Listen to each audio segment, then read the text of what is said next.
this is the cross, right? Obviously.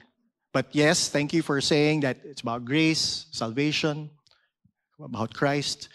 The cross as a symbol has been used in many ways, okay? Whether it's on top of a church building or inside a church building or in the shape of a piece of jewelry that you're wearing or it's printed on your shirt, simply the meaning of the cross is death.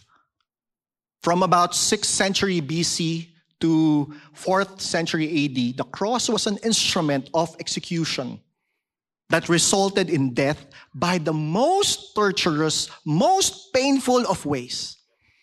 In crucifixion, a person was either tied or nailed to a wooden cross and left to hang there until the person dies. Death would be slow. It would be painful, excruciatingly painful.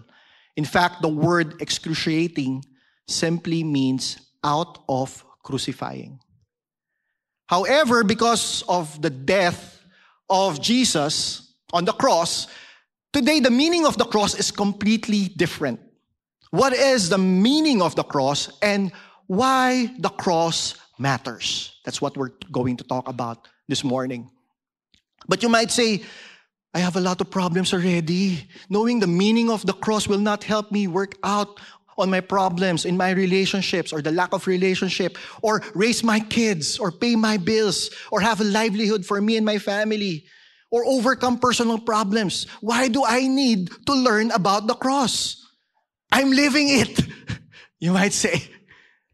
That's exactly why we need to understand the cross. Most importantly, know Jesus, the one who was crucified on it, the Savior and the Lord. The cross of Christ is simultaneously brutal and beautiful.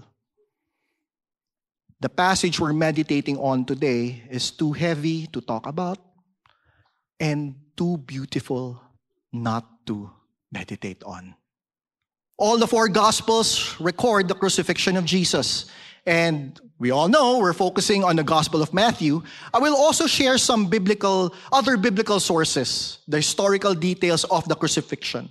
Because for Matthew, he skips over many of the details, knowing that his initial readers, his initial audience were the Jews. So they understood the crucifixion clearly. But it will help us this time to know them as well. So let's pray. Jesus, you are our King. You are our Master. Thank you that you are here with us this morning. We acknowledge your Holy Spirit, who is our teacher. So open our hearts, ready to receive from you, Jesus, that we may glorify you in everything we do. In your name we pray, and everyone say amen. So last week we ended with this. Chapter 27, verse 26. Then he released Barabbas to them, but he had Jesus flogged and handed him over to be crucified.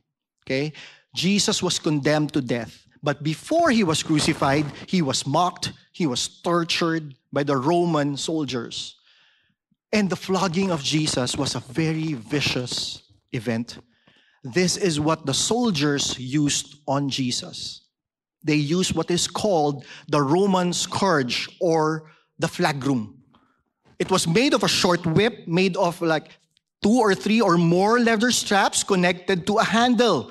And the leather straps were knotted with a weight at the end and embedded with metal, with nails, bone shards. And the flagrum would sometimes contain a hook at the end. And it was given a terrifying name, Scorpion. So I will leave it up with you to imagine what this instrument would do to your body if you were hit with this with force multiple times.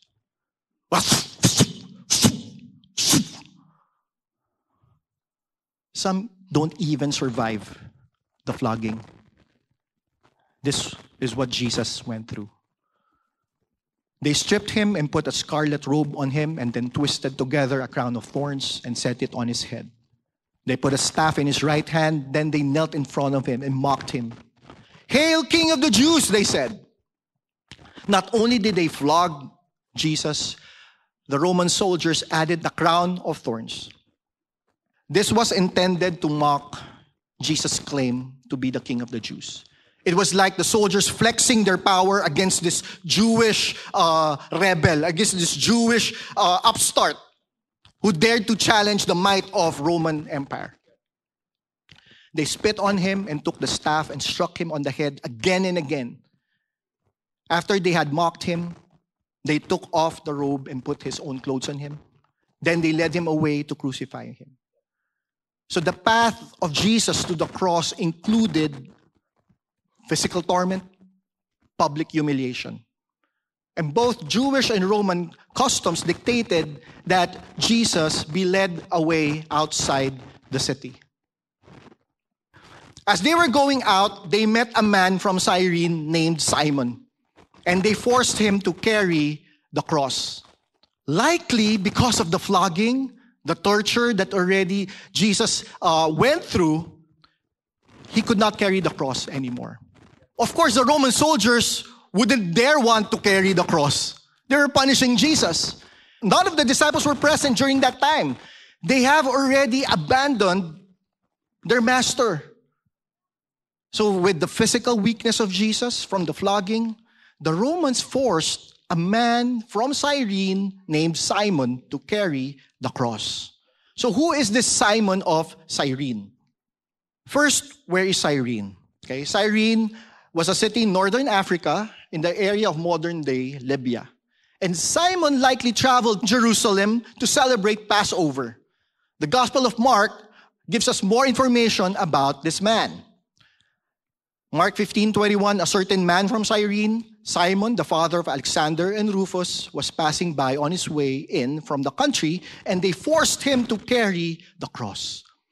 So likely the names of Simon's sons, Alexander and Rufus, were mentioned by Mark because they played a part at the beginnings of the early church, as it could also be the same Rufus that was mentioned in Romans 16 by Paul. Romans 16:13, greet Rufus, chosen in the Lord, and his mother, who has been a mother to me too. So Paul not only honors Rufus, but also the mother, who was a believer in Christ, highly respected by Paul. So think about this. Could it be possible that the actions of Simon of Cyrene made an indelible imprint in the hearts of his wife and sons? That they all followed Jesus and watched him die. That they knew about his resurrection and joined the disciples after, watched him ascend back to heaven. And they were also possibly present in the room during Pentecost with the 120 disciples and were baptized by the Holy Spirit and became powerful witnesses for Christ. This could have happened. Okay, back in Matthew. They came to a place called Golgotha, which means the place of the skull. There they offered Jesus wine to drink, mixed with gall, but after tasting it, he refused to drink it. Jesus refused to be sedated and chose instead to feel the pain, the undeserved pain of every nail, every whip, every flogging, every mockery, every insult. He willingly experienced the full force of God's wrath against sin, humanity's sin, because of his obedience to the Father and his love for us, who he came to rescue. When they had crucified him, they divided up his clothes by casting lots, and sitting down, they kept watch over him there. So Matthew simply wrote this: when they have crucified him. He spares his initial readers with the many details of the painful death of Jesus, because they're familiar with that already. But he explained other things that happened that day. You know, crucifixion intentionally imposes a slow death of extreme torment to its victims. So there's a strained body position, right? Restricting the blood flow to the heart, to the lungs, and brought unbearable pain when you're trying to move to breathe. If you don't breathe, you will die. If you move, you will still die. And add to that the shame of public exposure, humiliation, as the soldiers stripped Jesus of everything except the crown of thorns. Above his head, they placed a written charge against him. This is Jesus, the King of the Jews. And this was done as a mockery, an insult. Because the truth, however, it was clearly announced, right, for all to see. This is Jesus, the King of the Jews. Remember him back in Matthew 2, when Jesus was born, the wise men from the east, from Changi and Pasir Ris, they looked for Jesus. They asked, where is the one who has been born King of the Jews? We saw his star when it rose and have come to worship him. The Messiah was killed by the people he came to save. So as Jesus was hanging on the cross, people continued to mock him. Religious leaders taunted him. He saved others, they said, but he can't save himself. He is the King of Israel. Let him come down now from the cross. Let him come down now from the cross and we will believe him. Everyone insulted, mocked Jesus, and surely it added to his anguish. But Jesus remained steadfast. He remained faithful to his Father's plan for salvation. He trusts in God. That's true. Let God rescue him now if he wants him. For he said, I am the Son of God. God did not rescue Jesus because God's love compelled him to rescue us. And God's justice need to be met. I could not imagine the pain of Jesus. And being a father myself, I wonder how painful could it be for the Father, the Heavenly Father, to see his one and only Son in pain, suffering. But God the Father did. The prophet Isaiah in chapter 53, verse 10. Yet it was the Lord's will to crush him and cause him to suffer. And though the Lord makes his life an offering for sin, he will see his offspring and prolong his days. And the will of the Lord will prosper in his hand. After he has suffered, he will see the light of life and be satisfied. By his knowledge, my righteous servant will justify many, and he will bear their iniquities. This was God's plan, for his Son Jesus to bear our sin, humanity's sin, to be crushed, to suffer, so that we will be justified, which simply means made right in God's sight. Tell your neighbor, made right in God's sight. That is when we receive and acknowledge the work of Jesus on the cross. Now back in Matthew, about 3 p.m, Jesus cried out in a loud voice, Eli, Eli, lema sabachthani, which means, my God, why have you forsaken me? If you remember throughout the Gospel of Matthew, Jesus has addressed the Father in heaven as his Father. God the Father, my Father. It is only in this moment that he called and cried out to God as my God, my God. For at this point, his fellowship with the Father has been severed and broken. Paul writes in 2 Corinthians 5:21, God made him who had no sin to be sin for us, so that in him we might become the righteousness of God. The cross broke that divine union that existed in perfection and harmony up to that moment. Perfection ever since the world began. Don't worry, I will not sing that. The pain that Jesus experienced was both physical and spiritual, because Jesus was separated from and forsaken by the Father so that we will never have to be. And when Jesus had cried out again in a loud voice, he gave up his spirit. So he willingly surrendered his absolute authority, his love for us, and in complete obedience to the will of the Father. He gave up his spirit to give the Father glory and to show his love for us. A few other things happened when Jesus died on that day. Verse 45 says, darkness came over all the land. Verse 51, the curtain of the temple was torn in two from top to bottom. So look at your left and look at the right. You see curtains here, right? The curtains of the temple, they say it was like 4-inch thick. And it was torn from top to bottom, signifying that Jesus broke the barrier between God and us sinners. And lastly, there was an earthquake. The tombs were opened and dead saints came to life and showed themselves to many people in the city. Now we don't know who was raised to life and how they look like, but this is a mysterious event. However, it also foreshadows the resurrection of God's people in the future day. But perhaps the most significant thing that happened on that day is this. Verse 54 of Matthew 27. When the centurion and those with him were guarding Jesus saw the earthquake and all that had happened, they were terrified and exclaimed, "Surely he was the Son of God." These centurions, these soldiers, they're likely accustomed to seeing people die on the cross. But for this moment, they recognize Jesus' dignity in death and the power of God to confirm that truly Jesus is the Son of God. Tell your neighbor, Jesus is the Son of God.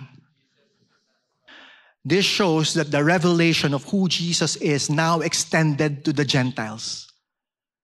Remember, we're not Jews, we're Gentiles too. Which set up the Great Commission to go into all the world and make disciples of all nations. Because outside of the disciples, these Roman soldiers were the first group of humanity to confess that Jesus is the Son of God. The disciples said that, during the storm, if you remember chapters before this. Now, the ones who are far away from God, the ones who are His enemies, are brought near to Christ. No one is beyond His saving grace. Just think about Peter. Peter denied Jesus 3 times. We've learned that last week. Yet after resurrection of Jesus, Jesus meets Peter along with other disciples as they went back to fishing. In John 21, you can read that. Now, Jesus asked Peter 3 times also, "Peter, do you love me?" It kind of like negates the denial that Peter did and affirms Peter of his mission, the mission that Christ has for him. Now, Peter writes in his own epistle, dated about 30 plus years after the death and resurrection of Jesus. 1 Peter 2:24, He personally carried our sins in His body on the cross so that we can be dead to sin and live for what is right. By His wounds you are healed. Jesus saves us from the penalty of sin, which is death and eternal separation from God. Jesus also empowers us to overcome sin and temptation. And these wounds, this could refer to the scars from the whipping, from the flogging, and also from the nailing of the cross. So it must have spoken to Peter's earlier audience or initial audience of Jews who were slaves, as they were also whipped unjustly. Peter knew that meditating on the suffering of Christ would produce in them a heart of gratitude, of love for the Savior, for the one who gave everything for them. And that should speak to us as well. Whatever you're going through, Jesus has gone through it for you. Jesus is with you through the valley of the shadow of death. Jesus is with you through all the challenges that you're going through. And He will heal you from sin and its consequences. In the cross of Christ, there is salvation, there is power over sin and temptation, and there is healing. In Galatians chapter 2, Paul writes here, "My old self has been crucified with Christ. It is no longer I who live, but Christ lives in me." So as we trust in the sacrifice of Christ on the cross as payment for our sins, we rely on His power to live a life that pleases God. Remember, it is what Christ has done for us, not what we have to do for God. Okay, I'm just making that clear. Because too often, this is what tends to happen. I have been crucified with Christ. It is Christ who lives in me. It becomes, I need to crucify myself and try harder and harder and harder to live for God. We can do that. When that becomes our mindset, we try to save ourselves. We slip out of grace and go back to the law. We minimize the power of Christ, His death on the cross. It is through the Holy Spirit living in us that enables us to please Him. So allow Jesus to take the throne of your heart. He is Lord of all. So I live in this earthly body by trusting in the Son of God who loved me and gave Himself for me. And this is the key. Keep on trusting Jesus. Tell your neighbor, keep on trusting Jesus. He loved us. He gave Himself for us on the cross. And part of trusting God is surrendering to His Lordship. Yes, we have turned to Jesus at the point of salvation. We received Him as Savior and Lord. Lordship is a process. We also need to turn to Him daily. Surrender to Him. Fix our eyes on Him. He is the author and finisher of our faith. In the Gospel of Luke, Jesus said this. Luke 9:23, then He said to the crowd, if any of you wants to be my follower, you must give up your own way, take up your cross daily, and follow me. Everyone say daily. It's a daily surrender. It's a daily thing. It's a daily trust in His Lordship. We cannot pay for the sin that dwells in us.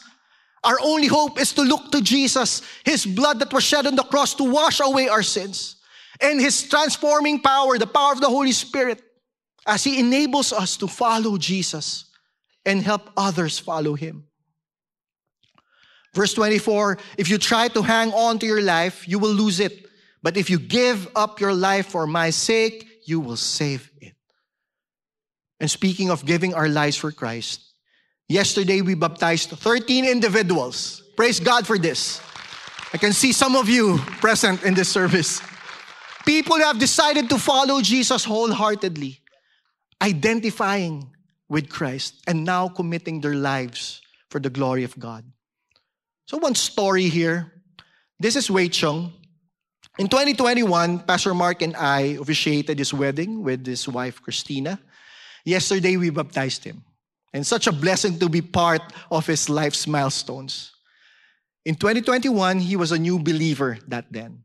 And Wei Chung shared yesterday that God is continuously just revealing of Himself more to him, showing him that he is real and He cares as he's being discipled by many others, including Pastor Mark. And this was a text message from Christina, his wife, about a recent testimony of how Wei Chung got his job, part of which actually he shared also yesterday. So a few weeks ago, I sent them a prayer after he took a test in the company. The message came as an encouragement to them because Wei Chung thought he wouldn't pass. But despite him having a lower score, the company reached out to him and said they are keen with him to move on to the next stage. Fast forward, he was hired last week and will start work soon. Hallelujah. That's why he said, God is real and God cares for me. And I want you to remember that also. The cross of Christ is simultaneously brutal and beautiful. The cross of Christ means death to our sinful nature and new life to our spirit.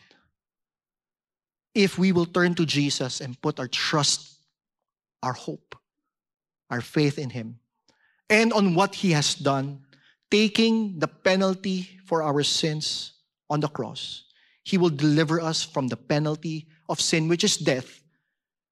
Death to our sinful nature, and give us life forevermore. The place of the cross is where sin and curse came on Jesus. He became sin for us so that we might have the righteousness of God. The place of the cross is where Jesus was separated from the Father. And it is also where God's justice met His love. And what we receive from the cross is our salvation. It's power over sin and temptation. And it's healing over pain and sickness.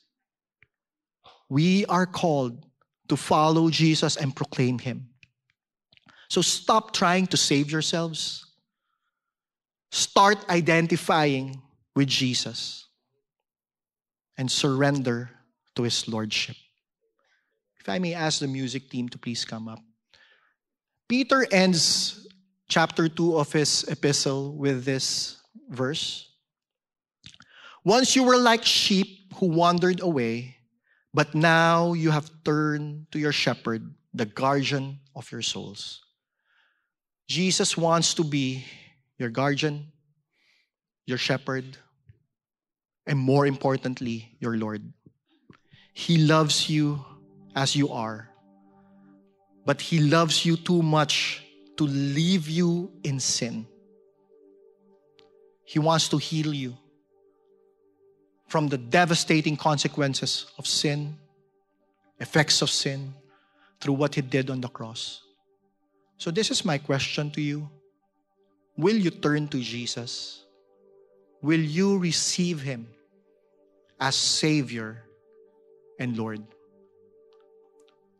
If this is you, maybe as everyone is bowing down their heads and pray, let me invite you to receive Jesus as your Savior, as your Lord.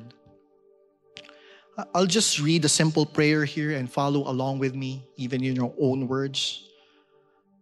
Dear God, thank you for your love that I don't deserve. Even while our relationship is broken because of my sin, you sent your Son Jesus to save me and all mankind. Forgive me for trying to justify my existence or earn my value on my own. I recognize that I can't save myself and I need you. I believe and proclaim that Jesus died on the cross and rose again to pay the penalty for my sins, to restore our relationship and my identity as your child. By faith, I receive Jesus as my Savior and Lord of my life. From now on, help me to live every day for you. In Jesus' name, amen. If you prayed that prayer, I believe Jesus has heard it and Jesus has come into your heart. So speak to one of us and we'd love to journey with you as you follow Jesus and help others follow Him.